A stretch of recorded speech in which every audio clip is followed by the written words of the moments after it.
Welcome to the world of those who stayed, a place where I, a soul left behind, will tell you stories you were never meant to hear, forgotten houses, nameless graves, and places where you should never have walked.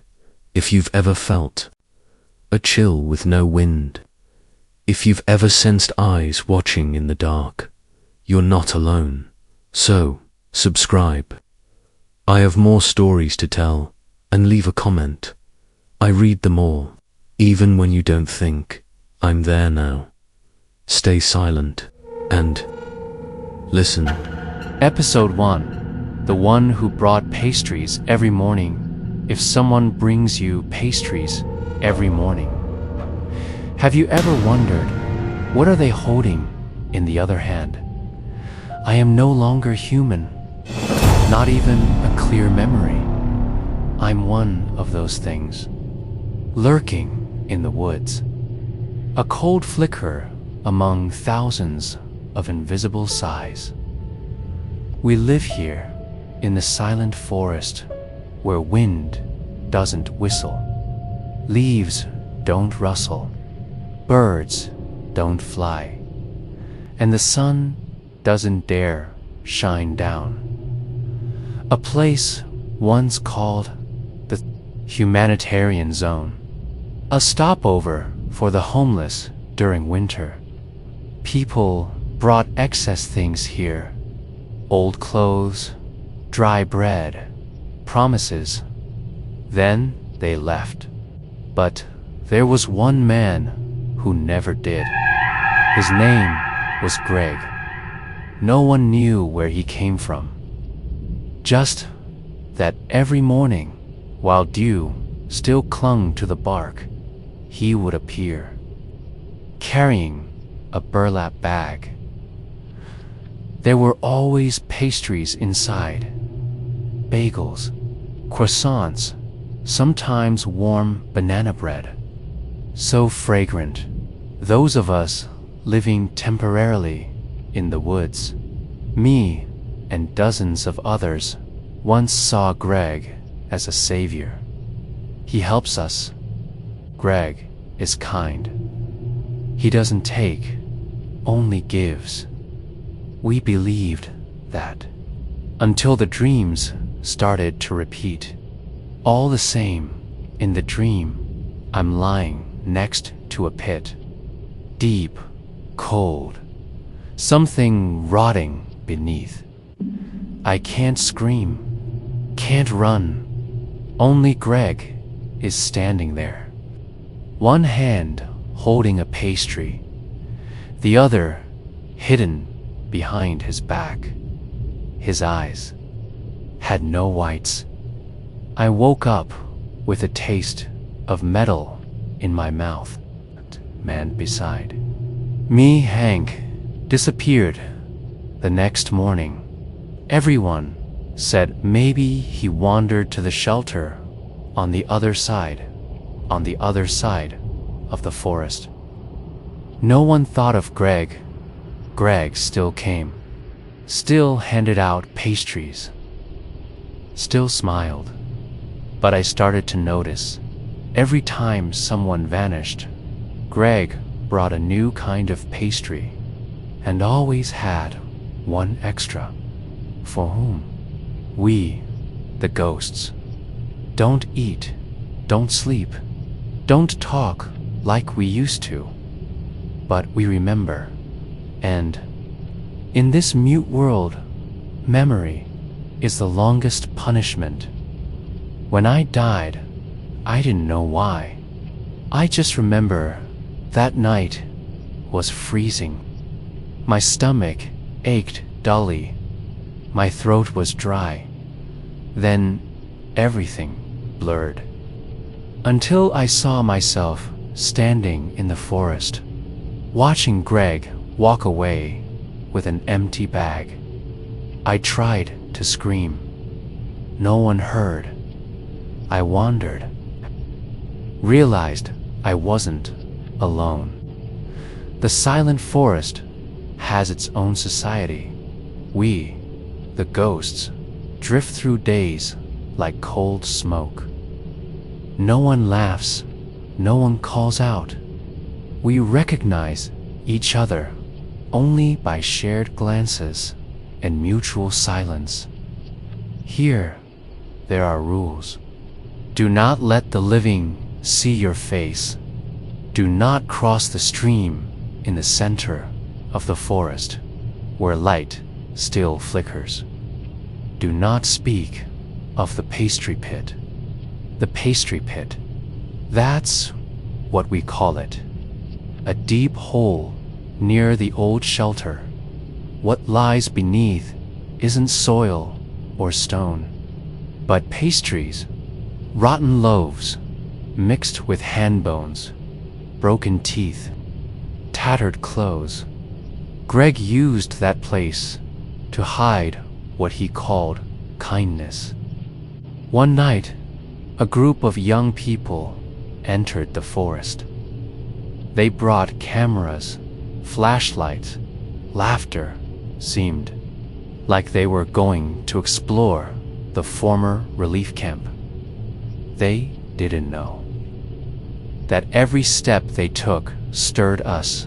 I and a few other ghosts quietly followed them, not to scare, but to see if Greg would return. We saw him for the first time in nearly 10 years.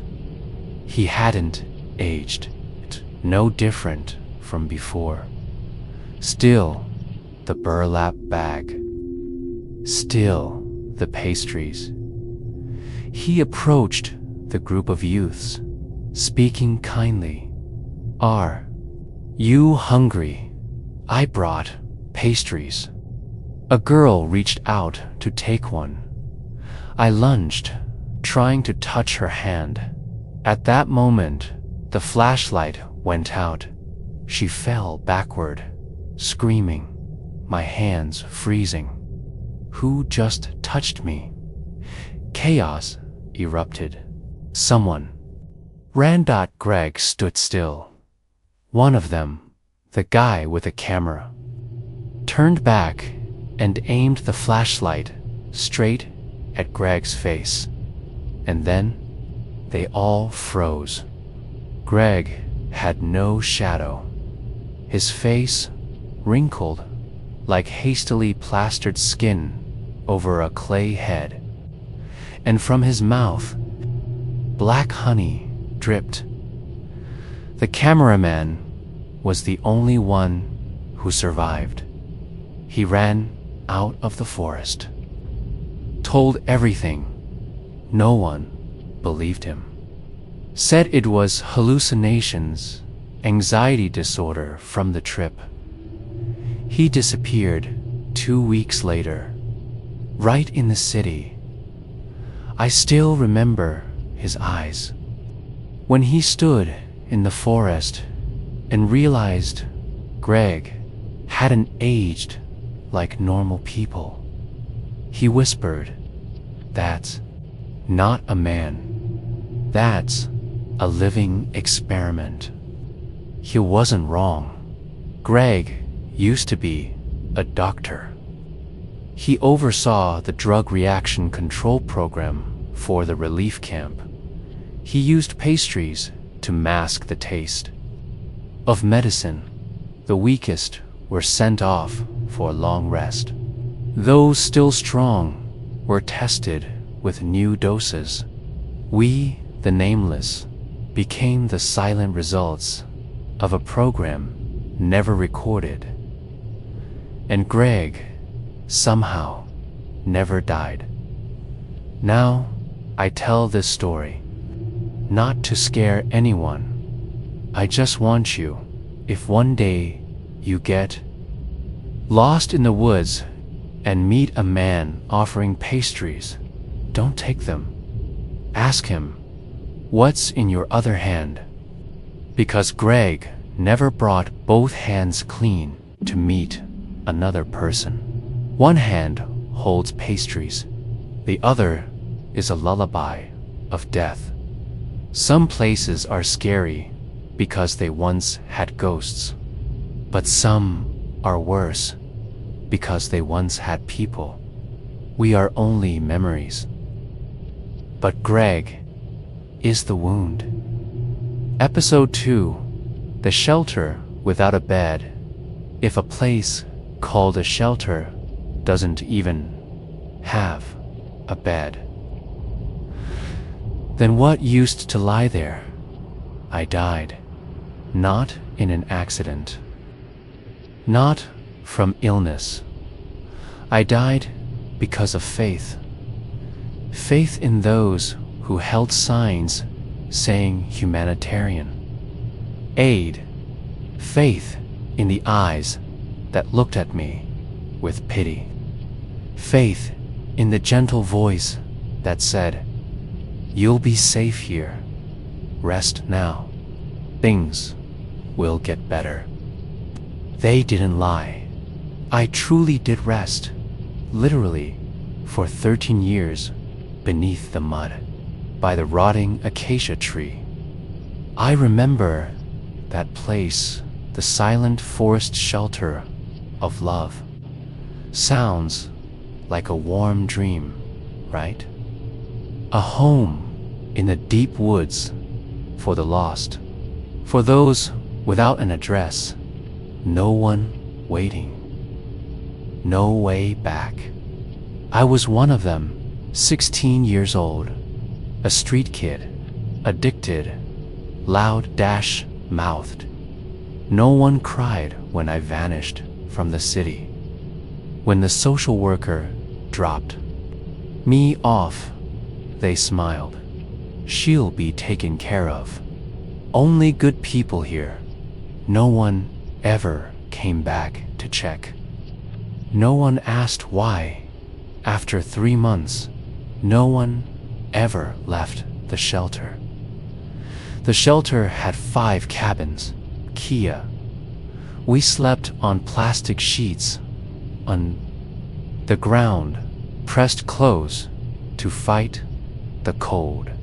Meals were regular, just rice and bread, but always came with a tiny white pill they called calming supplement. Anyone who refused was isolated for a day. After that, everyone obeyed. I knew it wasn't a vitamin, but I ignored it. I used to do drugs. My body resisted strong pills, but not silence. At the shelter, no one cried, no one screamed, no one asked, "Why does someone get taken away every week?" They said it was a transfer to a better shelter, but no one ever returned to tell. I was one of 5 who never got transferred. Maybe I was too defiant, or maybe my body fought the drugs too well, or maybe it was because I started seeing them. One rainy night, when everyone was asleep, I heard a groaning sound outside the cabin. I crept out. The wind howled. My flashlight barely lit a small patch, but it was enough to see. Beneath the nearest tree, a girl, pale face, hospital gown torn to shreds, clutching her stomach as if holding her insides from spilling out. She didn't speak, didn't breathe, but her eyes were wide, staring right through me. I screamed. No one woke up. The next morning, I had a high fever. They isolated me in a small room inside the main cabin. I lay alone. No bed, no blanket, no medicine, only a cold concrete wall and the sound of water dripping from a rusted pipe. There I met them for the second time. 3 shadows, all young. No faces, just eyes. They stood in the corner where the light couldn't reach. One whispered, "Stop taking the pills.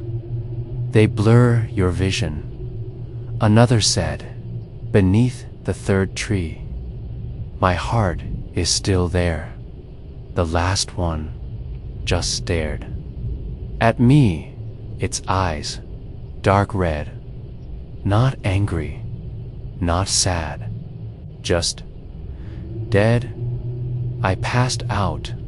When I woke, they were gone. But I remembered. 3 days later, I stopped taking the pills.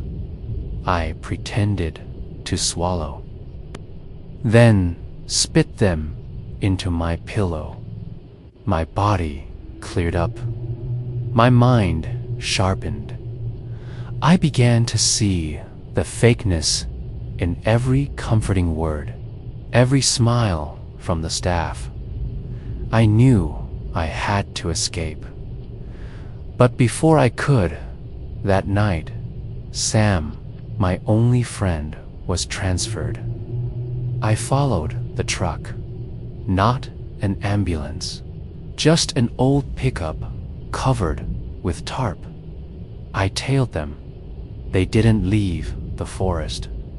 They stopped by a huge tree where the smell was strange, sour, foul, like a rotting rat baked under the sun for 3 days. I held my breath, peeking through a gap in the tarp dot. They injected Sam with something. His body convulsed for minutes, then went still. They dumped him in a pit, covered it with dirt, and scattered crumbs on top.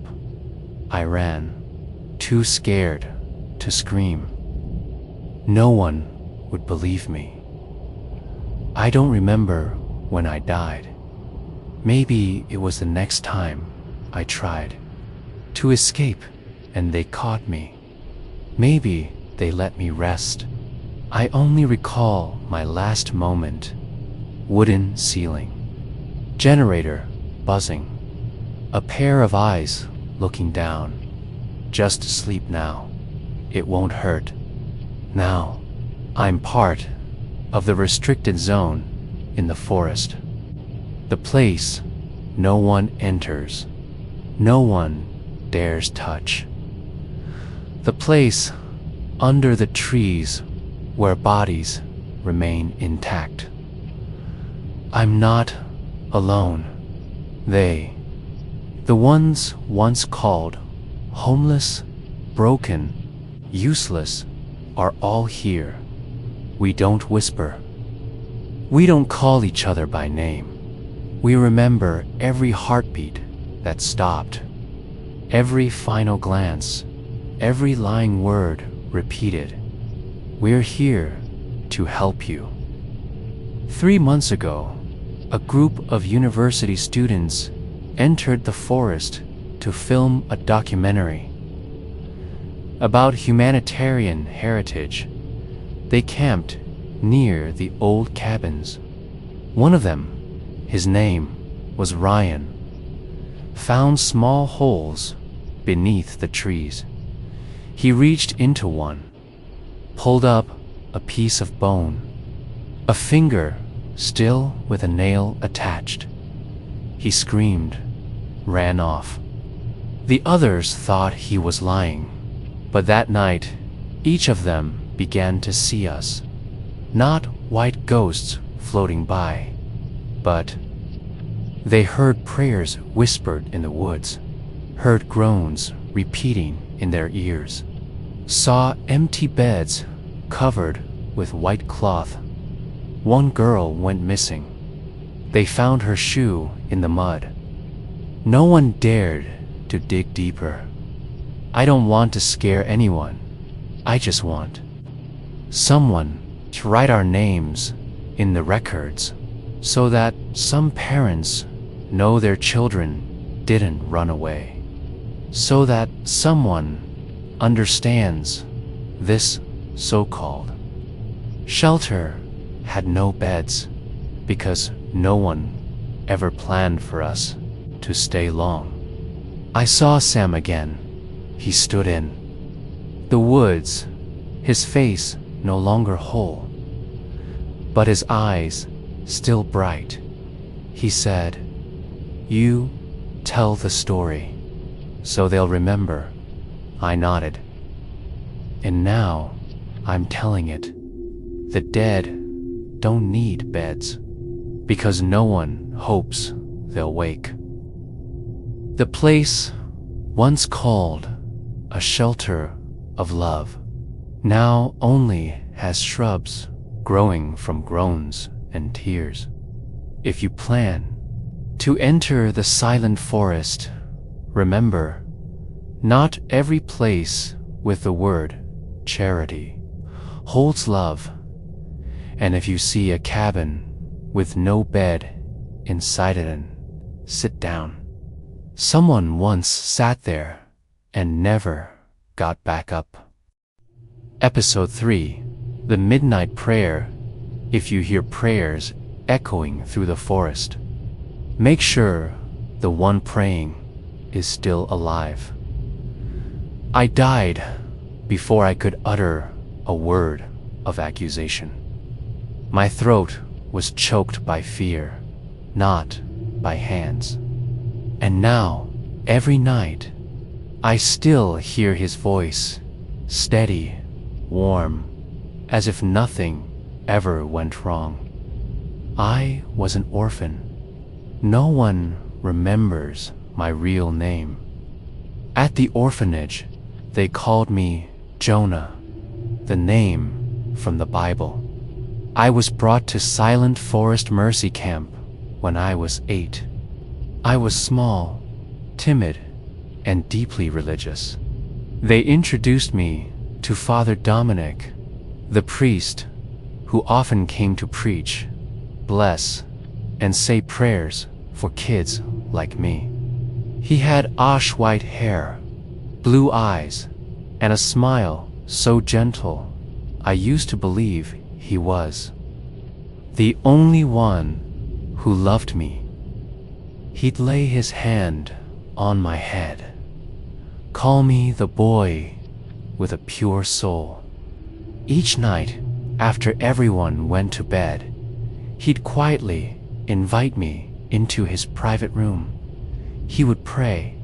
I'd sit beside him. He'd stroke my hair and ask, "Are you afraid of being alone, Jonah?" I'd shake my head. He'd smile, then whisper, "God loves you, but he doesn't hear anyone in this forest except me." I once thought it was a blessing, until the night I heard a prayer echoing from a tree root. That day, I got lost in the forest behind the camp, searching for the puppy that had slipped its leash. Darkness fell quickly. Then I heard Father Dominic's voice, Ave Maria, Gratia, P-L-E-N-A. ...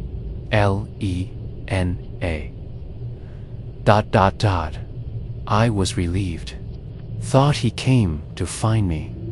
But the voice wasn't coming from the camp. It came from underground, beneath a scorched old tree. I stepped closer, peered down. What I saw wasn't him. It was another child, smaller than me, lying on their side, in a shallow hollow, body covered in mud, eyes wide open. Their lips moved in prayer, but there was no breath. I screamed, ran straight back to camp, told everything. Father Dominic found me in the yard. He hugged me, whispered, "It's okay. It was just a dream. You were sleepwalking. I'll pray more for you." That night, I wasn't taken back to my room. I was led to the chapel, a small wooden shed deep inside the camp. with a tilted crucifix and pews thick with dust. He told me to kneel, pray with him. I couldn't. The child's face in the dirt still haunted me. Father Dominic stepped closer. His hands were ice cold. "You don't hear me anymore, Jonah." I trembled, collapsed, clenched my teeth. After that, I remember nothing. When I woke up, I felt nothing from the waist down. I was lying in the forest. Rain soaked me. My vision was blurred. I tried to call for help, but my throat burned. No one came. I never returned to the camp. I became part of the forest, like so many others baptized by Father Dominic. Now I understand. He didn't pray for God. He prayed for his own sins and buried us beneath trees as silent confessions. I wasn't the only one. In the wind, I hear whispers from other children. I can't sleep. My heart feels cold. He said, this was how to keep our pure souls from being stained. We all lay beneath the earth, among roots, with the title, Good Child, taped to our foreheads. Years passed. The forest swallowed the camp. The chapel crumbled. No one remembered. But the prayers still echo every night at exactly 3 a.m. The hour Father Dominic used to begin his ritual. Each time the wind blows, his voice rises from the tree hollows, from the soil, from places no prayer should ever come. Last year, a group went camping at night and recorded the prayer deep in the forest. They thought it was a strange signal from an old radio, until one of them, a girl named Leela, approached a rotted acacia tree to check. She disappeared right after. Her phone was found 20 meters away, still recording a blurry figure in priest's robes walking past the lens, holding a prayer book. No one believed it. They thought it was staged. Only I and the children trapped beneath the earth know the truth. A week ago, a stranger, a young monk, entered the forest. He followed the rumors, hoping to bring peace to restless souls. I watched him from afar, hopeful, afraid. He knelt before the old tree, the one I was buried under. He began to pray. Just then, another voice joined in, not his. Looked up. Father Dominic stood not far away, his smile still gentle as ever. Now his skin decayed, but his hands remained clean, his voice still warm. He whispered, "I'm so glad you've come back." I don't know what happened after that. Only that night, the prayer continued until sunrise. And the next morning, there was another body by the old tree, the young monk, with his prayer book opened across his belly. I don't tell this to scare you. I tell it so you'll listen closely when the wind whistles through the deep woods. If you hear a man whisper, "Bless the soul," "Oh Father, know this," he is not praying for you. He is burying you in his final prayer. Not all prayers are for salvation. Some only exist to cover sin. We were never laid to rest, quietly buried in false faith. Episode 4: The Footprints That Never Dry.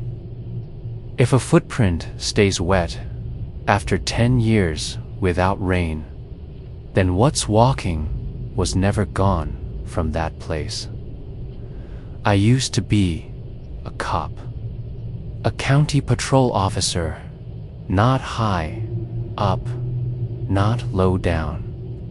We had rules, protocols, reports, but in the forest, none of that matters. That year, I was assigned a missing person case. A 13-year-old girl, black hair, brown skin, said to have run away. No one knew why. No one knew where she went, except for one last message, written in white chalk on her bedroom door. They said I'd get food and a bed. Don't worry, Mom. The mother cried all through the interview, but our unit didn't have enough manpower for a voluntary disappearance. The girl wasn't the only one who went missing that month. We'd heard rumors about a mysterious charity camp deep in the silent forest, a place that used to be a mobile rescue post for the homeless, runaway kids, addicts, and trafficking victims. That camp doesn't appear on any current map. Just leftover mentions from a charity project 15 years ago, shut down due to lack of funding. But what I couldn't ignore were the footprints. The first time I saw them was during a patrol near the forest's edge. Small footprints, bare, pressed into worn rock, wet, vivid, as if someone had just passed. But that day was blazing hot. No rain, no ponds nearby. I reached out and touched the print. Ice-cold water. Under the sun, the wet mark didn't evaporate. I marked the spot. Came back 3 days later. The print was still there. Not dry, not smudged, not gone. I started digging through old case files, and I found this 2014, 3 people missing near the forest edge. 2017, 2 college students on humanitarian internship never returned. 2019, a hiking group reported 1 member missing with wet mud prints left around the tent. No bodies found, no causes traced. Every report ended the same. Insufficient evidence to conclude. I don't believe in ghosts. I believe in evidence. And I believed those footprints meant something. I went back to the silent forest, alone, took an infrared camera, audio recorder, soil sample kit, and a gun for safety. I followed the footprints, still wet, for 3 hours.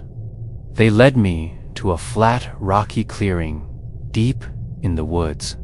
There were 5 identical footprints, small, bare, arranged in a circle like a ritual dot. At the center, a long, crooked smear, like someone had been dragged by their hair. I took pictures, samples. Just as I was preparing to leave, I heard, "Sir," I turned. "No one." Another voice, closer. "I'm cold.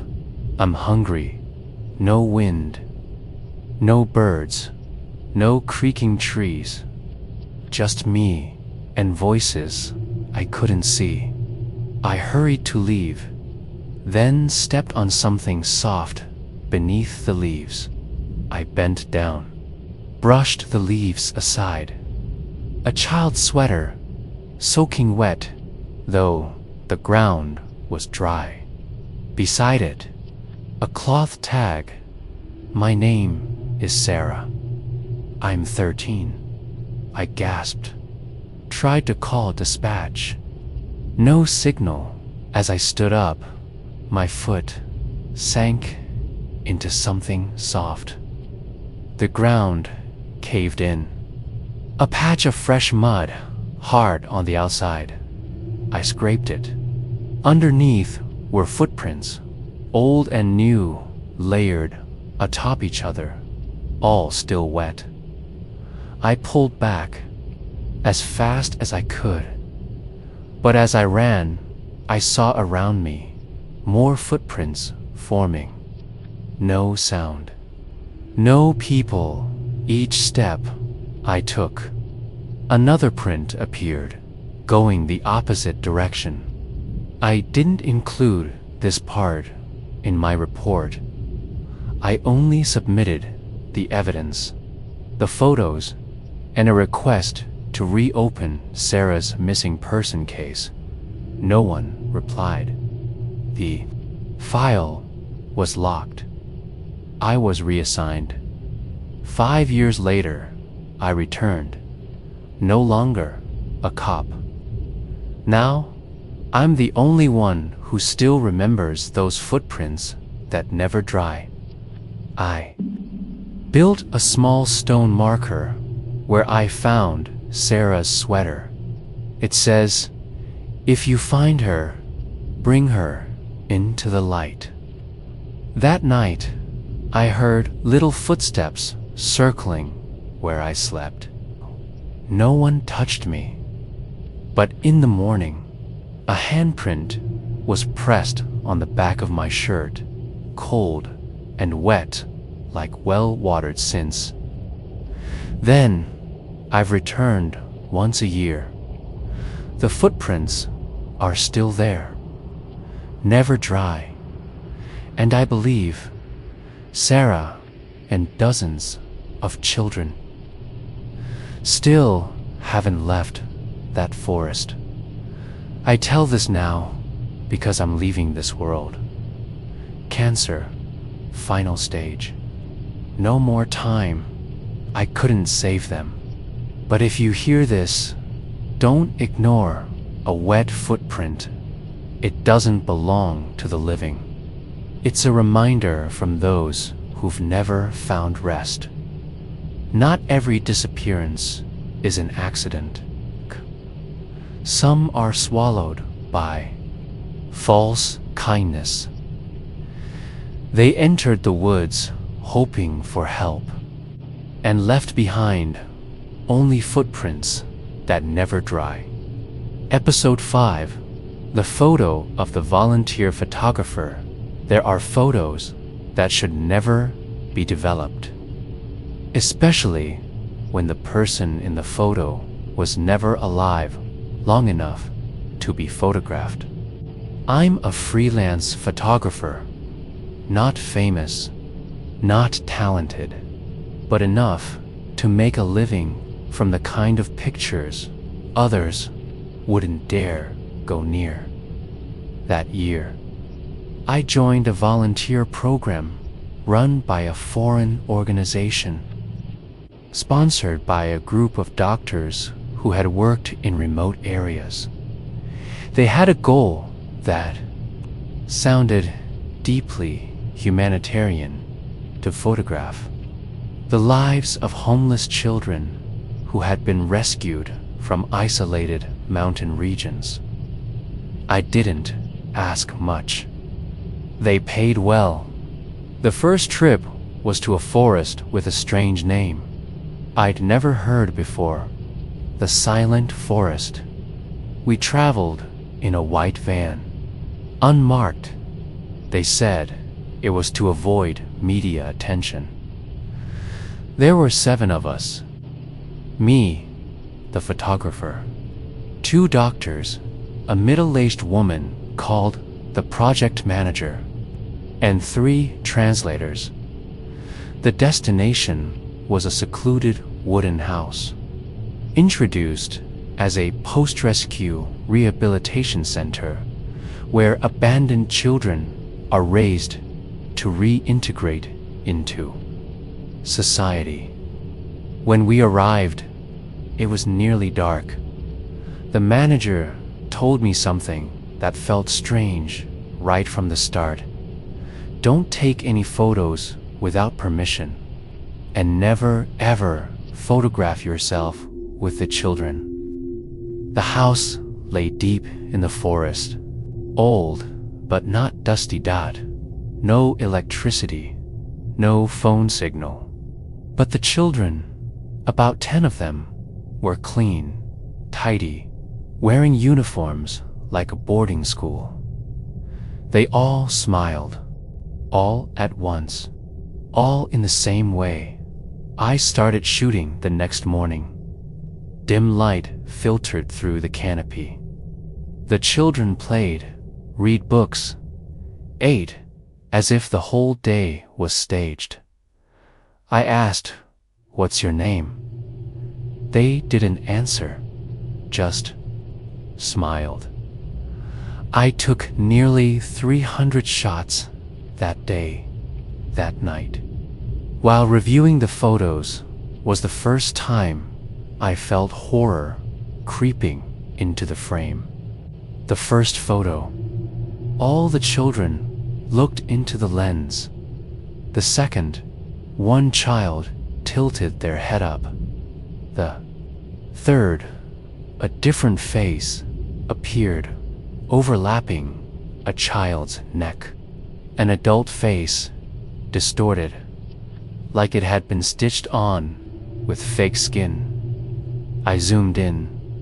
Its eyes were staring straight at me.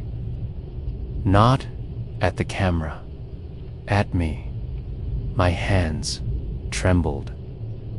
I pulled the camera back, snapped a few more shots, but this time the photos showed nothing. Just a cold gray blur, like damaged film.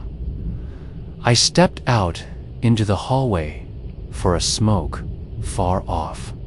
I heard a whisper, "Great photo. Take more." That night, I dreamed I was tied to a chair in a room drenched in blood-red light. Someone whispered behind me to take a perfect photo. "Your soul must stay in the frame, Ka." I jolted awake, body freezing cold, sweat soaking. My back, my camera was by the door, though I clearly remembered putting it under my pillow. I decided to investigate the next morning. I sneaked into the off-limits area, a storage room at the end.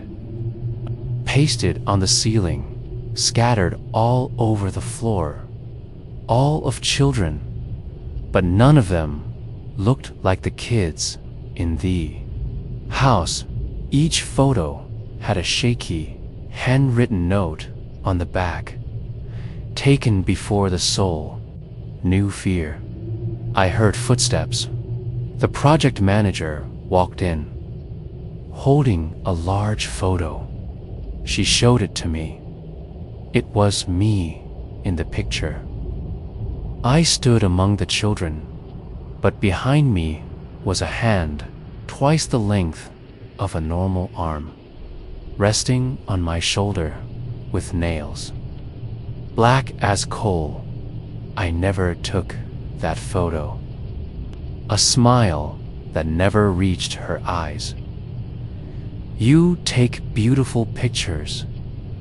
Now you're part of the collection."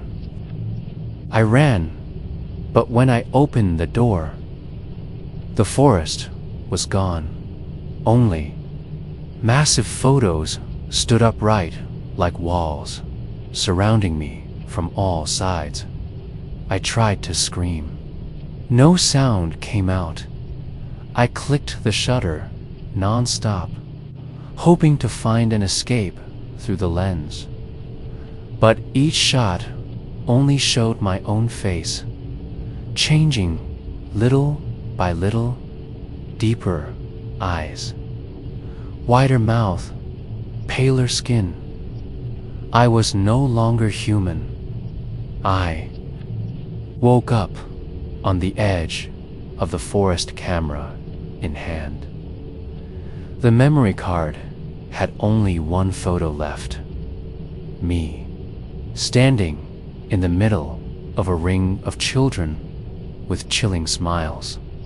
But my shadow was missing. On the back of the photo, "Ku" was a line written in dried, trembling blood. "Beautiful photo, don't develop it." I left the program right after that. No one believed me. But a month later, 3 of our team vanished without a trace. The charity was shut down, their name erased from all legal records.